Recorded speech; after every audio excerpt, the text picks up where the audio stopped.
What is going on, guys? Welcome to 4th and 25 with J Ram. Hope you're having a good day on this late February. What is it, the 21st? Yeah, February 21st, 2022, 26. I'm getting behind on my years. Hope you guys are having a wonderful day. Welcome in to my show. All right, so today we've got, as you've seen, a stack of papers. We are going to talk some recruiting. We're going to put a final wrap on the recruiting season, and we'll talk a little more about some games of the year from this past season. It's hard to believe it's already been, over a month ago since Indiana won the national championship, something like that. And we got a couple of little news and notes we'll touch on. All right, so let's get rolling with this baby, shall we? Starting with recruiting. We're going to take a look at how the class has turned out. Let's look at the ESPN top 30 in G5. So, from the G5 ranks, Troy was 5th, Temple 4th, which were 70 and 69th overall. Appalachia State was 3rd at 68. You got UNLV at 58th, which is 2nd among the G6 schools. And at 57th overall, but number 1 in the G6, they voted it to be Boise State's class. Now, we'll take a look at the top 30, and you're going to notice by their numbers, by each school, how many ESPN Next, SportsCenter Next 300 commitments they had. Stanford was 30th. They had 3 ESPN 300 commitments. That was impressive. Auburn was 29th with 6. Indiana, the national champions class, was 28th. They only had 2, but as we know, Indiana puts a big focus on the transfer portal. Syracuse was 27th with 2. Ole Miss 26th with 5. South Carolina 25th with 6. Illinois 24th with 3. West Virginia at 23rd with 2. SMU at 22nd with 4. Virginia Tech at 21st. They had 6 in their class. And then you flip over here to the top 20. BYU was the 20th class with 3 ESPN 300 commitments. You had Clemson 19th with 6. Did I get that right? I'm sorry, 8 of them. Washington was 18th, a very good class for the Huskies. They had 8 ESPN 300 commitments. Oklahoma 17th with 4. Florida 16th with 9. Florida State 15 with 8. North Carolina, the biggest surprise here, 14th with 10 ESPN 300 commitments. Bill Belichick getting some talent in there. Texas Tech 13th with 7. LSU 12th with 10. That's a couple of portal-heavy programs. Michigan 11th with 10 commits. Miami 10th with 13. Michigan was 11th with 10. I apologize. They voted their rankings said Ohio State number 9 with 13 ESPN 300 commitments. Tennessee, another good class. Another surprise at 8th with 13 ESPN 300 commitments. Josh Heupel getting it done on the recruiting trail. Texas A&M at 7th with 16. Oregon at 6th with 17 commits in the 300 prospects. Alabama 5th with 10. Notre Dame 4 with 18. Texas with 3rd with 12. Oregon number 2 with 13. And the number 1 class, according to the ESPN rankings, belongs to the USC Trojans and Coach Lincoln Riley with 19 ESPN 300 commitments. Very impressive. Very impressive. All right, next up, let me get these off here. Let's take a look at some individual players from the ESPN rankings. We won't do, of course, the whole ESPN 300. We'd be here all day. But let's do the ESPN top 30 of their SC Next 300 prospects. Let's see where some of these young lads are going. In 30th and 29 are 4-star prospects. The rest of these are 5-star prospects. As we know, stars don't mean a lot, but could be a possibility of something big coming. Who knows? Depending on how the player turns out. Also, I don't put a lot of emphasis on recruiting anymore, obviously because of the transfer portal and with the way players are able to just jump around all the time. But there's some programs who still develop really good through high school recruiting who sprinkle in portal additions, but I know there's not many. But like Clemson, they still are a heavy recruiter. Georgia, Ohio State, and then they sprinkle in what they need from the portal. Anyway, number 30, we got Ethan Feast. He is a receiver out of DeSoto, Texas. He's headed to USC. 29th, outside linebacker Xavier Griffin from Georgia. He's going to Alabama. He's from Gainesville, Georgia. I'm sorry. Hometown of AJ Styles, by the way. 28th, Felix Ojo, offensive tackle, also out of Texas, Mansfield. He's going to Texas Tech. 27th, five-star running back is Xavier Crowell out of Jackson, Alabama. He's going to Bama. 26, Sincere Johnson, another linebacker. He's out of Cleveland, Ohio, headed to Ohio State. Staying in state playing for the Buckeyes. 25th, let me make sure to see where this goes up to 15th. Okay.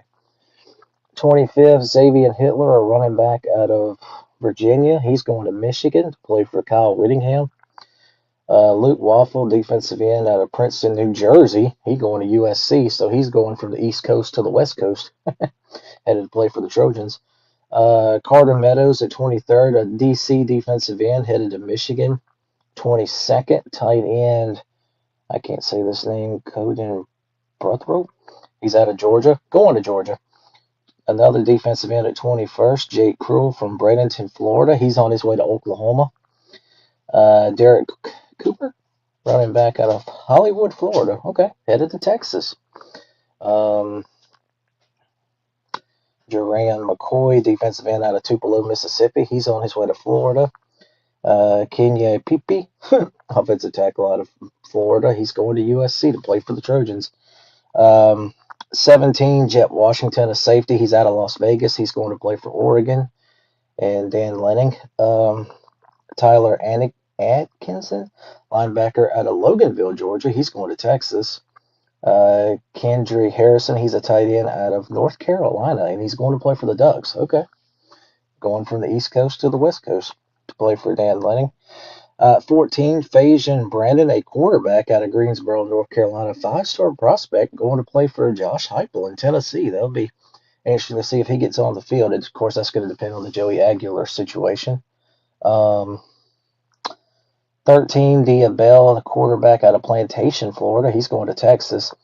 This one right here, number 12. I need to move the screen. I apologize. Number 12. This was the shocking one. Jared Curtis. He is a five-star prospect, a quarterback out of Nashville, Tennessee. This young man we thought was going to Georgia, but he flipped. And who knows what happened with that. But he's going to Vanderbilt. He's going to stay in Nashville to play for Vandy. Probably the biggest prospect I think in my lifetime to see go to Vanderbilt. So, huge get for Clark Lee and the Commodores. Brandon Arrington at 11th out of San Diego, California, is an athlete. He's going to play for Texas A&M. Tristan Keys, a receiver out of Hattiesburg, Mississippi. He's also headed to Tennessee. Huge get for Josh Heupel and the Vols. Safety, Jaree Edwards out of Baltimore, Maryland. He's going to Alabama.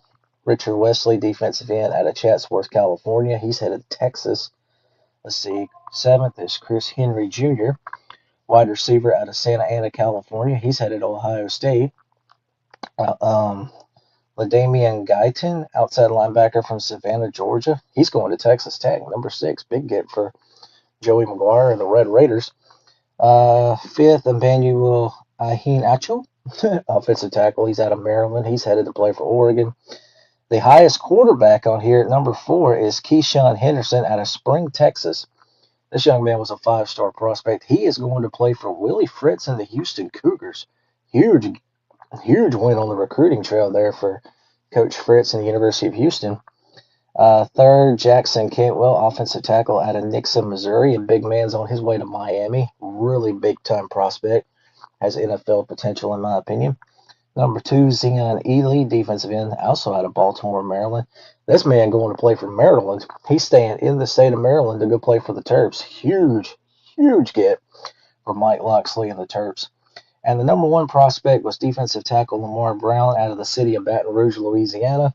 This big man is staying in Baton Rouge. He's going to play for Lane Kiffin and the LSU Tigers.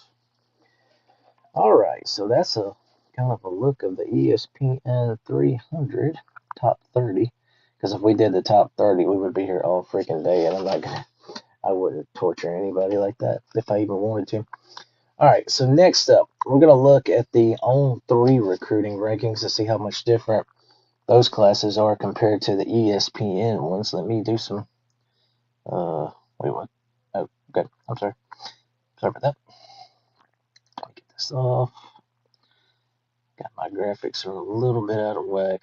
Okay, so are we on 247 or On3? On3, okay. Let me find On3.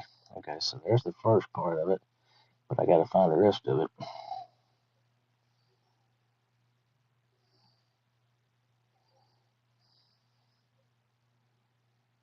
Okay. All right, so On3 recruiting rankings. Let's take a look at their. This is their G6 top 5 classes. Number 5 was Tulane, 71st overall, 18 commits. Temple at 4. They were 70th overall, 33 commits. They had a lot of 3-star prospects. UNLV was their third ranked class at 67th. They have 23 commits. Appalachia State with a good group. This was 64th overall, but the second best in the G6 with 29 prospects. And then, I'm sorry, in Boise State at number 1, they are 31 commits. They even got a 4-star on their class. All right, the On3 top 25. You've got BYU at 25th with 22 commits, SMU 24th with 23, Iowa at 23rd. The Hawkeyes were a good class in this rankings, 18 commits. Illinois 22 at 33 commits, Clemson 21st with 23. West Virginia at 20th. Rich Rod bringing in 48 players. I didn't even know you could bring that many in. That's crazy. Huge class coming to Morgantown. Texas Tech 19th with 22 commits. South Carolina 18 with 17 commits. North Carolina, we talked about them on the ESPN rankings. They were a little higher there.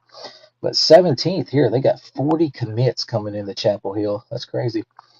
Oklahoma 16 with 25. Florida State at 15 with 34, trying to help Mike Norvell save his job or prevent what is probably the inevitable. Florida is 14th with 20 commits. Washington 13th on this ranking with 25 commits. LSU at 12th, they got 18. Michigan at 11. Kyle Whittingham, still a strong class, 26 commits. Texas at 10 with 24. Tennessee at 9 with 30. Really good class. Very impressive what Josh Heupel did in Knoxville. Miami 8th with 31 commits. Texas A&M 7th at 27. Alabama 6th with 26 commits.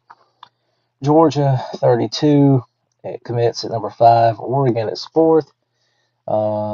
23 commits. Ohio State is 3rd with 28. Notre Dame at number 2 with 30 commits. And again, number 1, USC with 35 commits.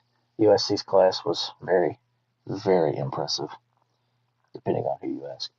So that's the kind of a brief look of the On3 rankings. Let's do. Okay, for some reason I thought I had 247 on here. Did I not? Did I not do 247? Oh, okay, I guess I didn't. All right, let me take this off. My apologies. I'm getting ahead of myself here just a little bit. Okay. All right. So, oh, here we go. All right, here's 247. Okay, so here's the 247 classes. Starting with the G6, Temple at 5th. They have 34 again.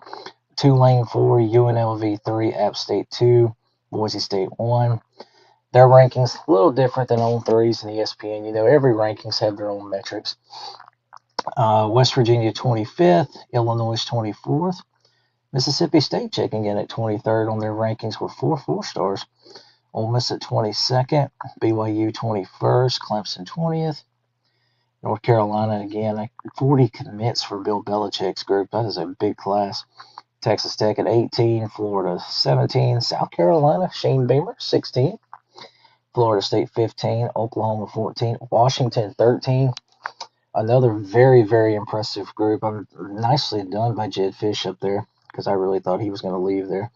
Michigan 12, LSU 11, Texas A&M 10, Miami 9, Tennessee at 8 again. Can't say enough about what Josh Heupel did on the recruiting trail, his and his staff. Texas 7, Georgia 6, Notre Dame 5, Ohio State 4, Oregon 3. 247 ranks Alabama's class as the number 2 class. And again, USC, number 1. Trojans number 1 recruiting class amongst all 3 of the rankings. That is very, very impressive. So, with that said, let's move on and we're going to look at some classes. I've actually got 9 classes, so we got a lot to dive into. We're going to look first off at the class that was number 1 in everybody's group, all 3 rankings. The USC Trojans incoming class. Number 1 in all 3 of the rankings. Class highlights. I just put 10 prospects that are up there. Steve Kelly. Yeah, USC's class is incredible. It is loaded. Look, I ain't a USC fan by any stretch of the imagination, but I got to give Lincoln Riley a lot of credit. This class has got potential. Number 1 in all 3 of the rankings. This is just some of their top guys on the group, not the whole list. Highlighted by the 5 stars offensive tackle Kenny out of Florida, Luke Waffle on the edge from New Jersey, the Texas kid Jamie and Winfield on the D line, and then some 4-star prospects.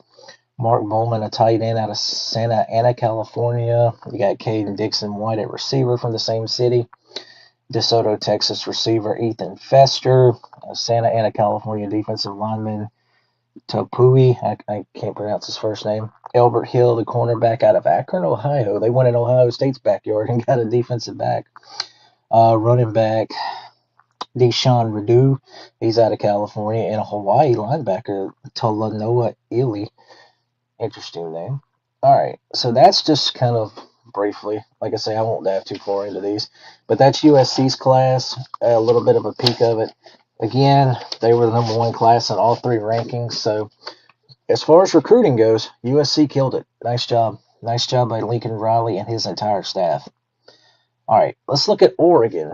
Another really strong class for Dan Lanning. This cat and his staff, they worked the portal and they worked the recruiting really good. Now can they get them a national championship? Time shall tell. Number 2 on the ESPN ranks. Number 3 on the 247 rank. Number 4 on the On3 rank. Some of their highlights. Top 3 5-star guys. Anthony Jones, edge rusher from Mobile, Alabama. That's crazy that Oregon can get kids out of Mobile. That's awesome. That's awesome for Oregon. Jet Washington, a safety out of Vegas. Emmanuel, the offensive lineman out of Maryland. Some 4-star guys. Receiver Jalen Lott out of Frisco, Texas. Offensive lineman Tommy Tofi from San Francisco. Tight end Kendry Harrison. We talked a little bit about him. He's out of Reidsville, North Carolina. Running back Tredarian Ball out of Texarkana, Texas.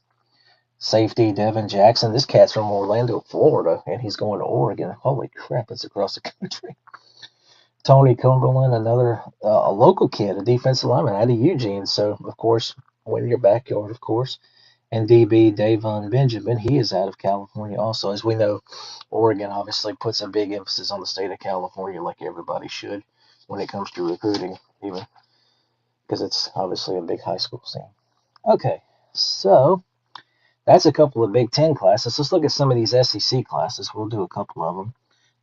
Wrong team. There they are. Let's look at Alabama. All right, so number 5 on the ESPN ranks, number 2 on the 247, number 6 on the On3 ranks. As we know, Kalen DeBoer probably on the hot seat, so let's see if this recruiting class maybe is the start of some hope for him and help cool his seat, but we'll see. Obviously, next season's going to depend on that. Class highlights for Alabama. A couple of 5 stars. Xavier Griffin, edge rusher out of Gainesville, Georgia. The running back is Xavier Crowell from Jackson, Alabama. Marietta, Georgia, DB Jordan Edmonds. And then some 4-star prospects. You've got quarterback Jet Thomala out of Omaha, Nebraska. Not very often you hear 4-star prospects out of high school ball out of Nebraska, but the fact of the matter is that that's Nebraska's backyard. Nicely done. Jari Edwards, a safety out of Baltimore. Receiver Cedarian Morgan out of Alexander City, Alabama. DB Zion Gibson, Gadsden, Alabama, another Bama kid. Tight end Max Sutter, he's out of Illinois. You got another Georgia boy, D lineman Jamarian Matthews, tackle Bryson Cooley. He's out of Laurel, Mississippi. One of the Mississippi kids that are on their way to Tuscaloosa. All right, next up, let's look at Georgia's class. Fix my papers real quick. Look at what Kirby Smart's class is kind of a little bit. 6th on the ESPN ranks, 6th on the 247 ranks, 5th on the On3 ranks. Class highlights: 5-star D lineman Valden Sohn. He's out of Virginia. Headed down to Athens. Rest of these are 4-star kids. Tight end Caden Prothro, Ekin Ogaboko. He's offensive tackle out of North Carolina. DB Caden Harris out of Tennessee. Receiver Craig Dandridge. He's a local kid out of Alfred, Georgia. North Carolina edge rusher Pierre Dean. Tight end Lincoln Keys. He's out of Michigan. A Michigan kid coming down to Athens to play for the Dogs. Safety Jordan Smith. He's another local Georgia boy. And then another Georgia boy, athlete Tyreek Green. Got a DB on there, Justin Fitzpatrick. He's out of Fort Lauderdale, Florida. Another 4-star DB prospect for the Dogs. But just some of the highlights for Kirby Smart's class. All right, so moving out of the SEC, let's take a look at what Marcus Freeman did in his recruiting class up in South Bend for the Notre Dame Fighting Irish. I'm sorry, I couldn't help myself. Skip a bowl game. I'll never let them live that down. Anyway, Notre Dame's class. 4th on the ESPN ranks, number 5 on the 247 ranks, number 2 on the On3 ranks. Some of their highlights: a couple of 5-stars, Rodney Dunham, edge rusher out of Charlotte. Tight end Ian Premier out of Great Bend, Kansas. And then some 4-stars. You got safety Joey O'Brien out of Pennsylvania. Maryland DB Kahir Adams. Another safety Aiden Pouncey. He's out of Winter Park, Florida, on his way up to South Bend.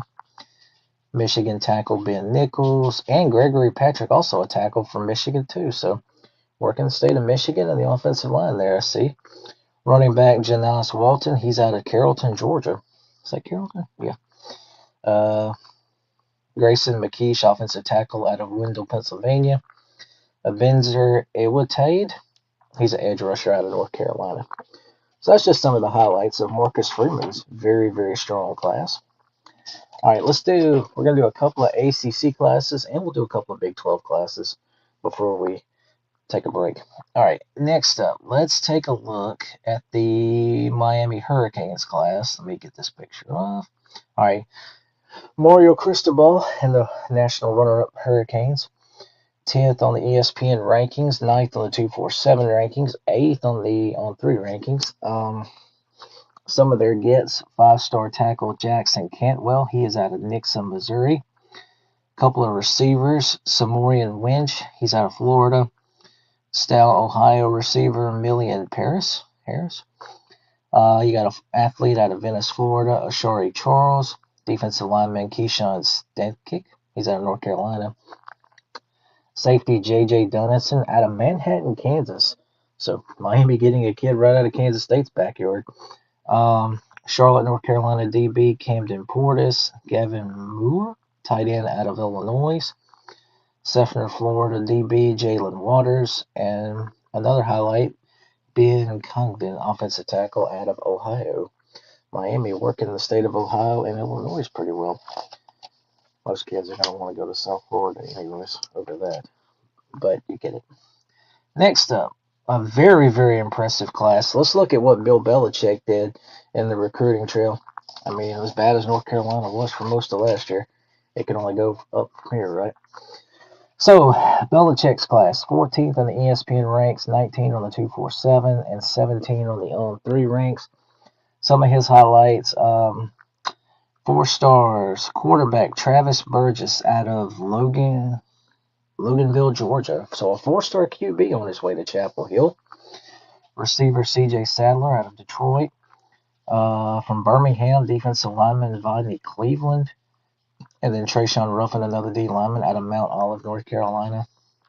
DB Kenton Dobson out of Miami. So Tar Heels going in Miami's backyard to get a prospect. Linebacker DQ Fokipo, he's out of Baltimore. And then some 3-star guys. We'll get some 3-star guys some love here.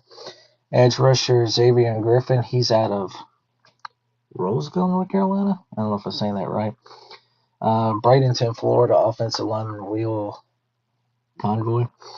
Cornell Warren. He's a receiver from Bluffton, South Carolina. And then Pittsburgh safety David Davis on his way to Chapel Hill to play for Bill Belichick.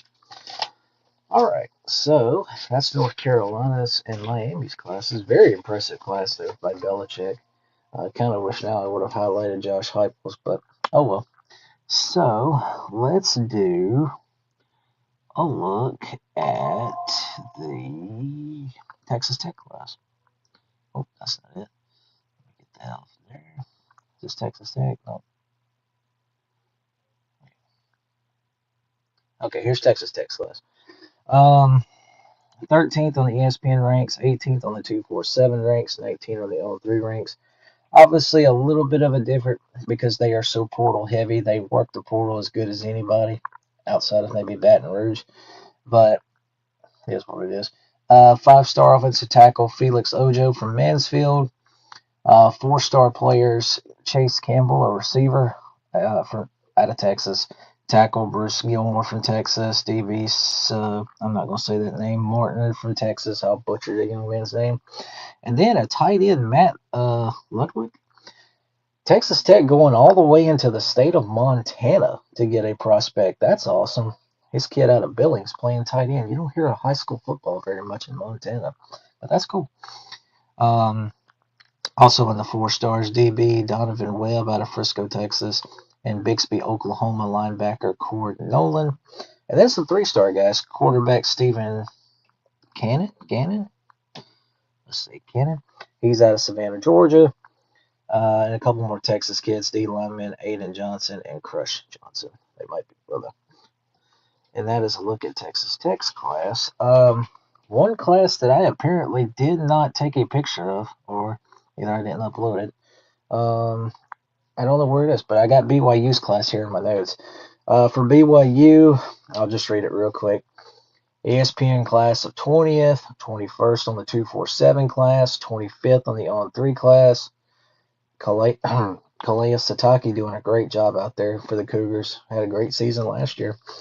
His highlights, some 4 stars. Quarterback Ryder Lyons out of Folsom, California. Salt Lake City linebacker Adam Bywater. Lineman Bot Mulatalu. He is out of American Fork, Utah. St. George, Utah tight end Brock Harris. Ty Goshi out of Englewood, Colorado. Another Utah kid from Orem, edge rusher Lopeta Mola. Receiver Jerry and Pula and Kenan Pula. They're brothers. They've got to be brothers or cousins or something. But anyway, they're both out of Utah. Got another comment.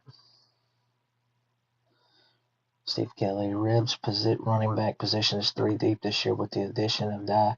Oh, yeah. Oh, yeah. Absolutely, Steve. I'm very excited about our backfield.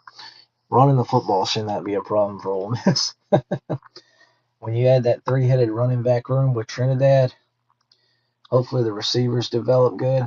I'm super excited about what that running game is going to be like for us in the fall. Cannot wait to see it. But very excited about what Ole Miss is going to do there. A couple of 3-star kids real quick from BYU. Lineman Jax Tanner, Meridian, Ohio, and Terrence Sarian, athlete out of Vancouver, Washington. Going to open it up. Absolutely. When you can run the ball with that much depth and it can open up the passing game, it can get your new receivers some chances to make some plays. Absolutely. Cannot wait to see what we're going to look like on offense in the fall. Can't wait for that first game against Louisville. I think it's going to be on Sunday, September 6th. That's not official yet, by the way, Steve. You might know that. You know, they're playing Louisville in Nashville. It says 5th or 6th, but there's a chance it might be on Sunday, September 6th for the Labor Day weekend. Okay, so, all right, last thing about recruiting. Of course, hated to see Honeycomb go. Yeah, absolutely, man. Absolutely. That was a tough one. Hated to lose him, too. Hated to see that happen. Last thing on recruiting, the G6. I'm gonna highlight I got 5 G6 classes right here. Just going to show you a couple of their top prospects. Temple, very good group by Casey Keeler. He got a solid little class coming into Philadelphia. Highlighted by these 3 stars. D lineman Jude Okoliki. He's out of Connecticut.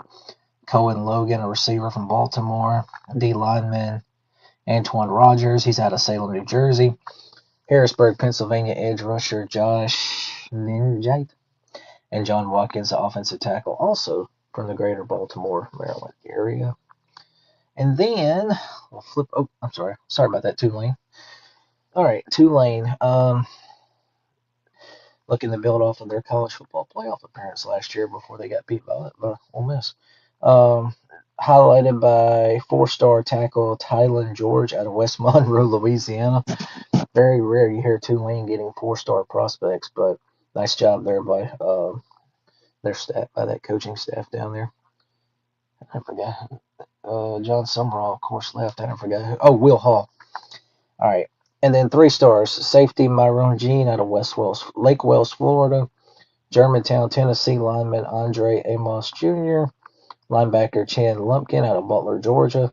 And Westlake Village, California, tight end Kobe Simpson on his way down to New Orleans. UNLV, solid class for Dan Mullen and the Running Rebels. Some 3 stars. Quarterback Derek Garcia out of Ventura, California. Another California kid at tackle, Malik White. Chasmere, Washington, edge rusher, Pren Fox. D lineman, Avian Williams. He's out of Casa Grande, Arizona. Their class highlighted by 3-star receiver Tatum Bell Jr. out of Texas. Appalachia State, really strong class here. Let me fix my image. There it is. Sorry about that. A couple of their highlighted gets, all 3 stars. Receiver Comrie Austin. He's out of Bryant, Arkansas. Tight end Jamil House out of Newberry, South Carolina. Edge rusher Manny Lewis out of Waxhaw, North Carolina. Baxter, Tennessee. Quarterback Bronston Chaffin. Interesting name. Safety Michael Williams out of Savannah, Georgia. And the number 1 G6 class, they were the top G6 class in all of the 3 of the rankings. Boise State, yes, a Pac-12 school. You heard that right. Their highlights, offensive tackle Cole Cronin, a 4-star player from Reno, Nevada. So a 4-star get for the Broncos. And then some 3 stars. Running back Keelan Chevy's out of Texas. La Jolla, California quarterback Cash Herrera. I'm bad with names, I'm sorry. Tight end Kiwi Brown out of California. And then Meridian, Idaho, receiver Rashawn Jones. That is the first time I've ever heard of a town called Meridian that was not in Mississippi. So, interesting little nugget there. I have never, ever heard of that. That is a first. All right. So, that is a rundown of recruiting. So, I'm going to take a quick break. And when we come back, we're going to talk about some news and notes. See y'all in a minute.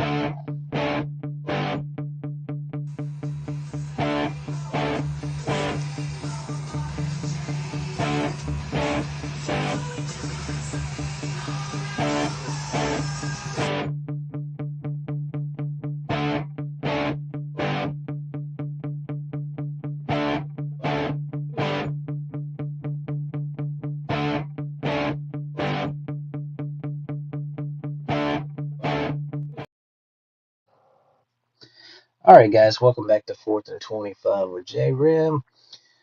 Let these images load up real quick. We're going to talk about a couple of quick news and notes that I got. There's 2 really on here that I really wanted to kind of briefly just discuss. Holy crap, did not see this one coming. So, for those of you who've been following, Sacramento State, a FCS program, a small stadium, big city, big area, obviously a big market, has been trying to move up to FBS. Well, they presented proposals to conferences about what they're willing to give up and what they're willing to do to join. Well, they got a home, but holy crap, they're going to be traveling. The Sacramento State Hornets are going to the MAC. So, anyway, they are headed to join the Mid-American Conference as a football-only member for this upcoming season. This is a 5-year deal. And Yeah, this is almost as bad as when I seen Northern Illinois was going to the Mountain West. But look, they wanted to move up to FBS. I guess this is what you get. So Sacramento State is joining the MAC. I'm still trying to wrap my brain around that. Now, here's an interesting little thing about it. This is some key points about this move. Entrance fee paid by game guarantees and other football revenue. Football is paying for football. No student fees and no general fund. Number two, an estimated economic impact of, I can't read that. Let me pull my image up real quick on my phone. I don't know why my vision's getting worse. All right, let me pull it up real quick for you. Okay, so here we go. Number one, entrance fee will be paid by game guarantees and other football revenue. Football's paying for football. No student fees and no general fund. Number two, this will bring an estimated economic impact of $975 million and national broadcast value of $675 million over the next 5 years. Sacramento State now gets games on ESPN and CBS Sports and will also be in the new NCAA college football video game. And finally, we will generate revenue that will help academics. 15% of the new net revenue to go towards offering more classes beginning in 2027. So it seems like it's a pretty big financial move. Financial moves are finances is of course the number one reason this is even happening. But hey, it is what it is. So congratulations, Sacramento State is coming to the FBS. Just when you think realignment was over, North Dakota State joins the Mountain West in football, and here comes Sacramento State to the MAC. It's so weird seeing this. But since when does geography matter anymore, you know? All right. A couple of other quick little news and notes before we get into Games of the Year Part 2. Maryland, making a little news here, as they hire Arkansas quarterback coach Clint Trickett to become their new offensive coordinator. This cat literally had just signed to join Arkansas literally like a few months ago, and now he's already leaving them. Dang. Must have offered him better pay. But anyway, he's on his way to Maryland. All right, so one other really big story. This is a huge blow for Northern Illinois. Their head coach, Thomas Hammock, is gone. He is leaving to become the Seattle Seahawks running backs coach and a senior offensive assistant. He is leaving the Huskies behind, and they are now, as they get ready to embark on a move to the Mountain West Conference. I do not have who their current interim coach is. Let me pull it up here real quick. It's somebody who was on the staff, obviously. Oh, we just got some breaking news, but we'll get to that in just a second. Here it is. Okay, so sorry for the delay. Notre Dame should join a conference. Yeah, that's a pretty heated debate these days, ain't it? I'll discuss that with you in just a second. Northern Illinois loses head coach Thomas Hammock to the Seattle Seahawks. He is their new running backs coach and senior offensive assistant. The Huskies have promoted defensive coordinator Rob Harley to an interim head coach for the 2026 season. So they'll be looking for a new coach after 2026. He had agreed to an extension last year that ran through 2029, but he went 35-47 there, won the MAC championship in 2021. He took them to 2 bowl wins. And, of course, who can ever forget, ironically, Notre Dame, 2024, when they won that.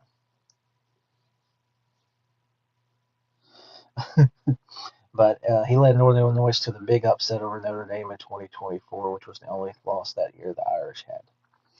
All right. So, anyway, big-time loss there. What do you say? All smack out of their mouth. I mean, but...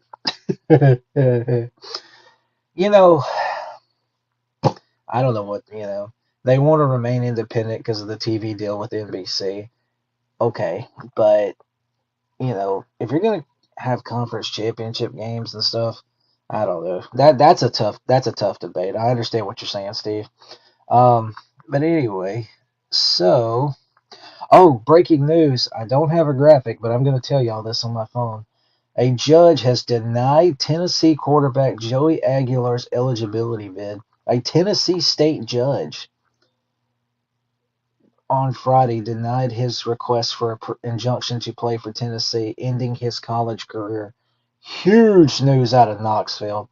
Um, his attorneys argue that his 2 seasons of play at JUCO shouldn't count. He played 2 seasons at Diablo Valley Community College in California and then 2 at Appalachian State. That is a major blow to Tennessee, who don't have a clear successor for this upcoming season. Wow. That's a huge loss for Tennessee right there. It's not sure yet if he will appeal the ruling. He is expected to take a part in next week's NFL Combine. Wow. This is a win for the NC, who has faced several legal challenges. Yeah. Of course, as we know, Ole Miss quarterback Trinidad Chambliss won his eligibility ruling last week. Holly tidy. But anyway, it is what it is. This is shocking.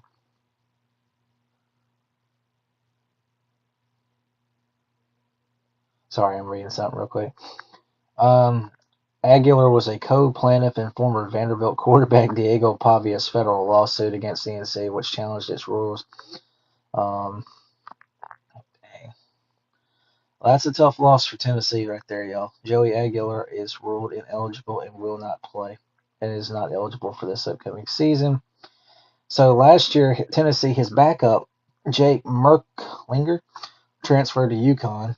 That leaves redshirt freshman George McIntyre is the team's potential starter. He was the 8th-ranked pocket passer in the ESPN class of 2025. He only threw 9 passes in 2 games last year. They also did get Ryan Staub out of the portal, who spent 3 years at Colorado.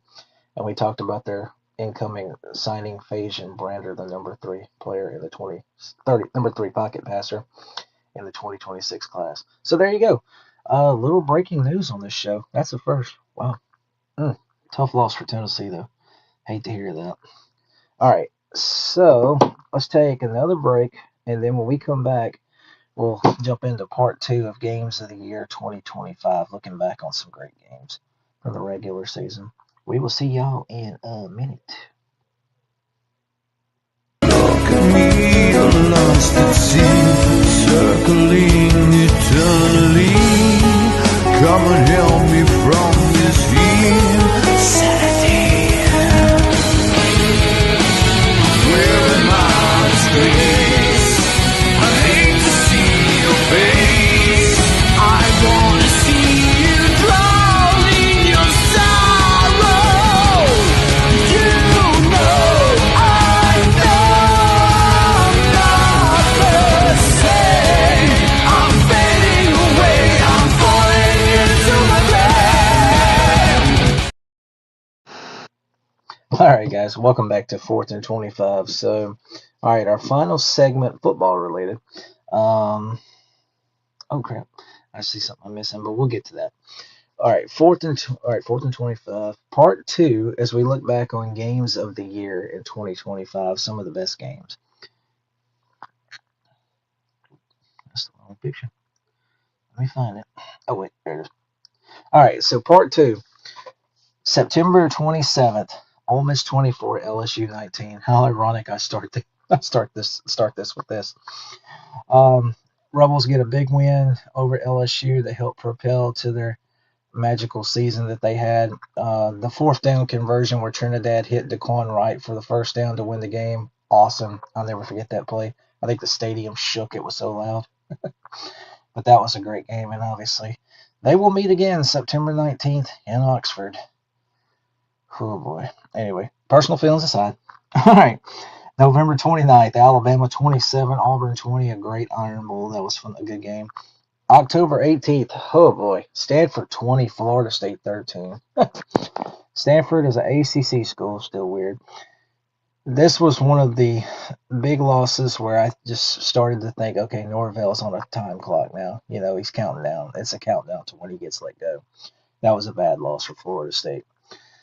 October 17th, Cal 21, North Carolina 18. That was actually a good Friday night game.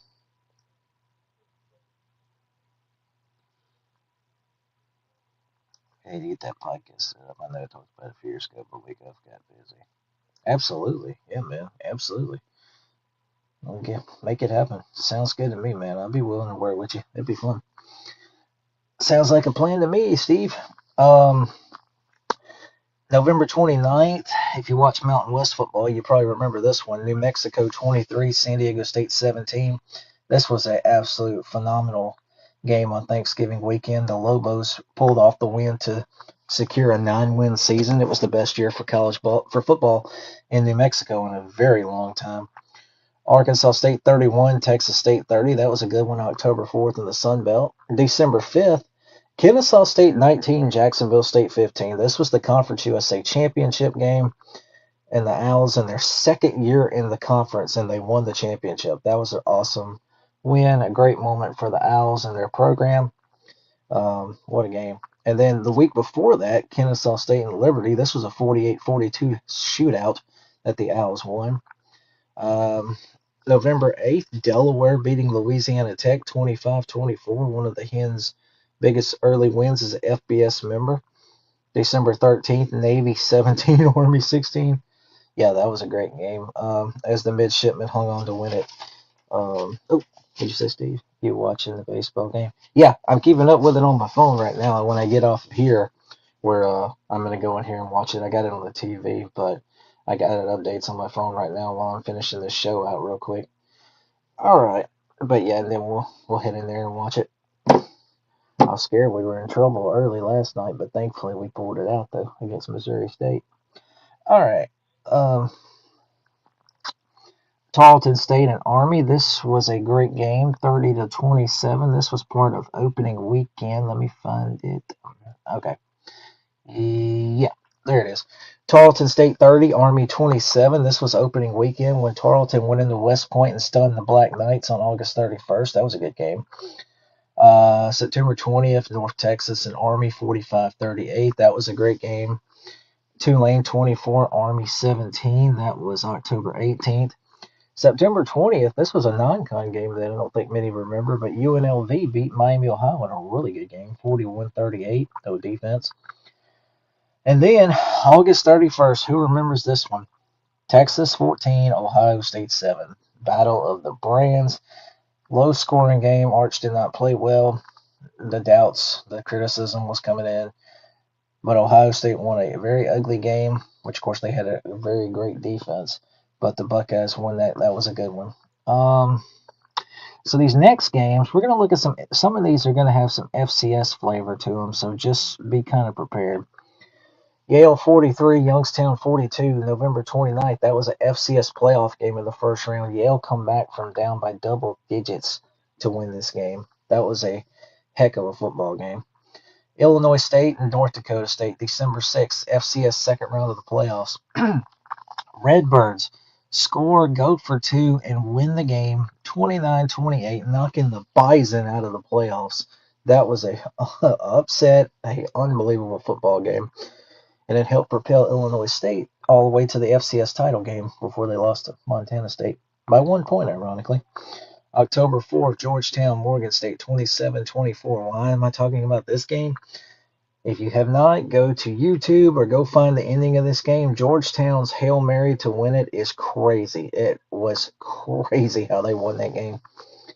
November 22nd, Bethune-Cookman 38, Florida A&M 34. That was a great game in that rivalry game. Here's some a D2 game. October 4th, West Liberty 47, West Virginia State 41. That was a high-scoring game with a wild ending. Let's see. Ferris State 51, Savannah State 45, November 8th. Or Saginaw State, I'm sorry. Josh Pate, don't sue me. I did not mean to say Savannah State. Saginaw State 51-45, November 8th. October 24th, no, 25th. Bucknell 24, Georgetown 21. That was a good one. Also in the D2 ranks, I think. November 29th in the playoffs, Texas Permian Basin 21, West Colorado 15. That was a fun one. All right, let me pull up the rest of these. Oh, here we go. All right. CSU Pueblo over Colorado Mines, 41-34. That was November 8th in overtime. Great game. November 1st, CSU Pueblo over Western Colorado, 24-21. You notice the trend here. November 15th, we had Harvard and Penn was a high-scoring, crazy game. The Crimson won at 45-43. New Mexico Highlands. Yeah, New Mexico Highlands has made my show. 48-42 over South Dakota. I hope I got that right, Mines. East Texas A&M over Incarnate Word, October 18th. This was a shootout, 52-45. Rivalry game, November 15th. Merchant Marine over the Coast Guard, 39-38. Coast Guard is a D3 program. I think Merchant Marine is too. That gave me an idea for something for a future episode, but we'll talk about that later. And then finally, John Carroll, Mount Union, December 6th. A stunner in the D3 playoffs. John Carroll knocked off Mount Union 10-7 to knock Mount Union out of the D3 playoffs. That was wild. So, anyway, so that is part 2 of our games of the year.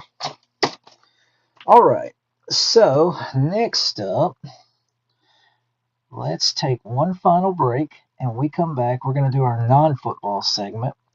I am going to jump into something I have not jumped into on the show in a long time. We're going to talk some music. We're going to look at country music singer Gary Allan, and I'm going to give you my favorite Gary Allan songs and my number 1. So we will see y'all here in just a minute. To hate, Andrew Anderson spitting truth that just can't wait. Got a podcast like a punch right to your face. College sports villain, taking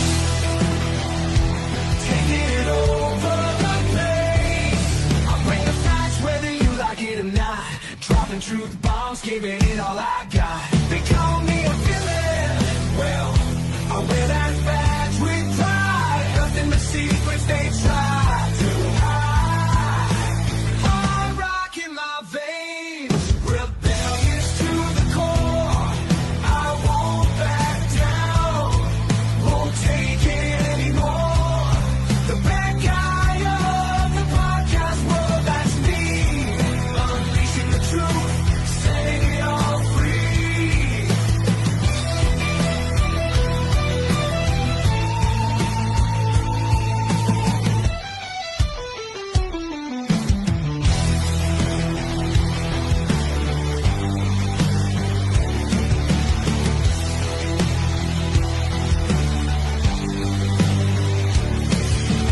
Unleashing the truth.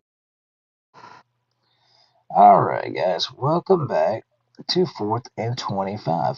Hey, Steve, I don't know if you're still on here. I don't know if you're this one viewer I've got, but talking about the baseball game last night, I thought we were in trouble with the way Hunter Elliott was pitching there for a little bit because he didn't pitch really good. But hey, still got it, still knocked a few out of the park and we won, so that's all that matters. And I see we're up 1-0 right now. All right, so next up. Okay, he says I'm here. Yeah, I thought we were in trouble last night with that baseball, with the Hunter Elliott's pitching, but it got better though. I mean, hey, we won the game. That's all that matters. All right, so our final segment. Yeah, he was off. Hey, win's a win though. All right, moving on to our non-football segment. I decided to do some music this week. I'm a big country music guy. So this week we're going to look at Gary Allan and his Bakersfield honky-tonk sound, as I call it. So here are some of my favorite Gary Allan songs. If you're a Gary Allan fan, if you're not, no big deal. These are some of his biggest hits. That song at the top we'll get to in a minute. You got Every Storm Runs Out of Rain. It's really good. Feeling Like That is a really good sounding song. Right Where I Need to Be. That song's been big since I was in high school. Was a good hit. Life Ain't Always Beautiful. Really good message in that song. Her Man is good. Man of Me, I don't know how it did on the charts, but I think it's an underrated one. Loving You Against My Will. Really good sound. Man to Man. That's a good one. The One. It Would Be You. I love the sound of that song. That first is fire. Yeah. And Steve already mentioned it right here in the comments for me. My number 1 is Smoke Rings in the Dark. I don't know what it is about. I don't know how to fully explain it, but just the sound of that song, the music is just relaxing, soothing in some weird kind of way. But that is a great song by Gary Allan. That is phenomenal, phenomenal. Love that song. I have to play it at least once a day almost, just because it just sounds so good. But anyway, that's my number one Gary Allan song. The rest of these are really not ranked, but take your pick. All right. So that is our music for the week. We'll do another singer next week, maybe Tim McGraw, but we'll see. All right. So to close out, before we go, kind of added this at the last minute, but I want to tell y'all about something going on YouTube. There's a gentleman over there by the name of Tom Grossi. He has a hilarious channel. He does NFL stuff during the NFL season, and he's doing a live charity stream right now on my playlist in the 18-wheeler. Love it. Yes, sir. Yes, sir. Absolutely. Um, so Tom Grossi, he's on YouTube. He's a big Packers fan. He does great NFL content. He's a great YouTuber. He's got a live stream going on right now. It is a charity stream. They're raising $1 million for the charity Undo Medical Debt. It's to help pay medical debt off for less fortunate. They are currently, I've got the chat on right here. They are at $783,549. And I think it just went to 570 something because of another donation. If you want to go watch it, there's the picture. There's the current Part 13 video on YouTube. It's for a great cause. Wonderful dude. Love his content. Just sharing the word for him and hopefully get him some views. He has not stopped streaming since last night. This is not a lie. I mean, since last Sunday, this past Sunday. So he's been going 6 days, no stops. That's why it says Port 13. 6 days live streaming continuously. I mean, like literally, he has the camera on him while he's sleeping, guys. That's how crazy this is. But it's a great community, great people. I think they've got nearly 2,000 people in their live chat right now.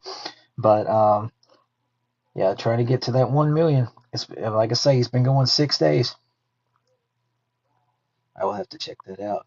Yeah, it's really cool. He's live right now. Like I say, they're almost to 800,000.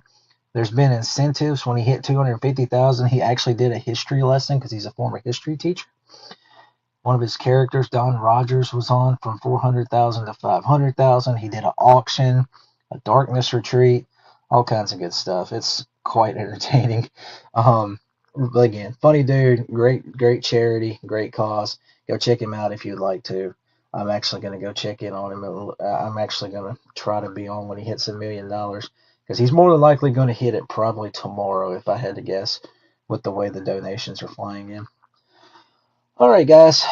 Appreciate y'all checking me out and tuning in with me this week for another episode of my show, 4th and 25. We will be back next week. I don't know if I'm going to do Saturday. I might do Thursday. We'll just see what happens. But we got a little project we've been working on. It's my best college football teams of the past 25 years because we're a quarter of a century into this century. We're 25 years in. We're going to see who the best programs have been the past 25 years. I did a point system. I'll explain it more on the show next week for you and how we done it to see who the best teams have been in the last 25 years as we're a quarter of a way through this century. And I'll do another musician for my non-football segment. And if there's any more news and notes, we'll talk about that. All right, guys. As always, I'm going to close this thing out with a Bible verse. Had some really good conversations with the Lord this week myself. If you don't, he's amazing. He's always there ready to talk to you. God is amazing. He's so good. He's so good.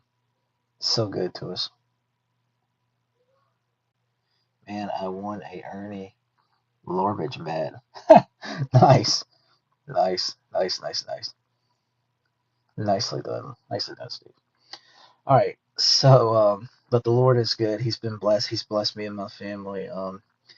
Even in the tough times, He's there. He deserves our praise. He deserves our love. I can't describe how much He's helped pick me up. John 14:6. Jesus said unto him, I am the way, the truth, and the life. No man cometh unto the Father but by me. Jesus is the way. He is the only way and the life, the truth. A freaking man. Got to get it signed by the team this year. Yes, sir. Get up there and get you some signatures. Absolutely, big time. Make that sucker worth even more money. But Jesus is the way. He is amazing. I hope your relationship with him is good. God is the only way for sure. Yes, sir. Amen. He is the only way.